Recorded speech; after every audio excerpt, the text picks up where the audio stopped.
Два мача в 2 минути за понеделник сме приготвили за вас две приятелски срещи.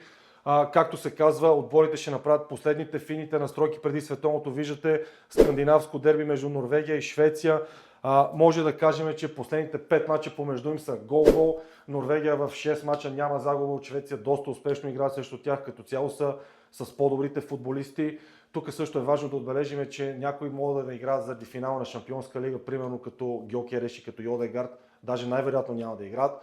Мога да отбележим само нападателите Халанд, Сьорлуд, Нуса, от друга страна са Исак, Еланга, Гьокереш. Това всичкото води към един доста зрелищен интересен мач с голове. Ние мога да ви посъветваме да опитвате едно хикс двоен шанс на Норвегия и Норвегия да отбележи над гол и половина. Втория мач, който ще ви представим за понеделник, е между съставите на Турция и на Северна Македония. Може да кажем, че пак финална настройка за Турция няколко дена преди световното, като домакин са доста силни. От 11 мача имат само 2 загуби, които са срещу Испания и срещу Португалия.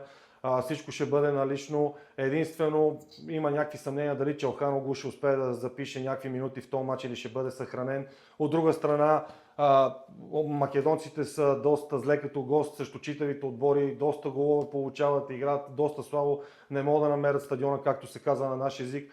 Така че очакваме тук победа на Турция и да отбележат над гол и половина.